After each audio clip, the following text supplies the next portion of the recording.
വെറും 1 രൂപ പോലും വിലയില്ലാത്ത ഈ ഒരു സേഫ്റ്റി പിൻ എക്സ്ചേഞ്ച് ചെയ്തപ്പം എനിക്കൊരു പുതിയ വീട് കിട്ടി. ഇന്ന് ആ പുതിയ വീടിന്റെ പാലുകാച്ചലാണ്. ഫൈനലി ഞാൻ ചലഞ്ച് കംപ്ലീറ്റ് ചെയ്തു. കുറച്ച് നാൾ മുന്നേ അൺഎക്സ്പെക്റ്റഡ് ആയിട്ടാണ് ഞാനൊരു ദിവസം സിന്ധു ചേച്ചിയെ പരിചയപ്പെട്ടത്. വർഷങ്ങളായിട്ട് ഈ ഒരു ഷെഡിലാണ് അവർ താമസിച്ചുകൊണ്ടിരുന്നത്.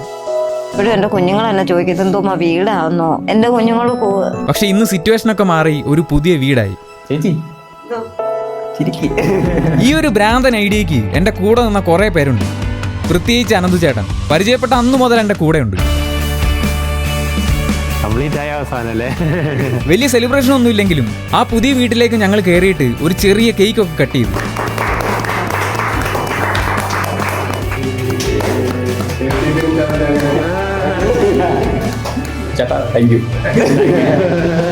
അപ്പോഴാണ് ഒരു ചെറിയ സർപ്രൈസ്.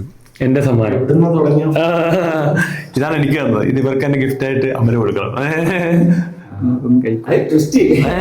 നമ്മൾ കുറച്ചുനാൾ മുന്നേ ഒരു ഗോൾഡ് കോയിൻ അനന്തു ചേട്ടൻ എക്സ്ചേഞ്ച് ചെയ്തപ്പോഴാണ് ഒരു വീട് ട്രേഡ് ആയിട്ട് കിട്ടിയത്. ഇന്ന് ആ സെയിം ഗോൾഡ് കോയിൻ ചേട്ടൻ സിന്ധു ചേച്ചിക്ക് ഗിഫ്റ്റ് ആയിട്ട് കൊടുത്തു. എന്താ അല്ലേ, വെറും ഒരു സേഫ്റ്റി പിൻ കാരണമാണ് ഇന്ന് ഞങ്ങൾ എല്ലാവരും ചിരിക്കുന്നത്. അങ്ങനെ ഒഫീഷ്യലി ഞാൻ ചലഞ്ച് കംപ്ലീറ്റ് ചെയ്തു. ചേച്ചി എനിക്കൊരു സേഫ്റ്റി പിൻ തരും. ഈ ഭ്രാന്തൊക്കെ തുടങ്ങുമ്പോൾ മാത്രമേ കാണത്തുള്ളൂ. ചെയ്തു കഴിയുമ്പം എല്ലാം ഒരു സക്സസ് സ്റ്റോറിയാണ്. എൻ്റെ കൂടെ നിന്ന എല്ലാവരോടും താങ്ക് യു സോ മച്ച്.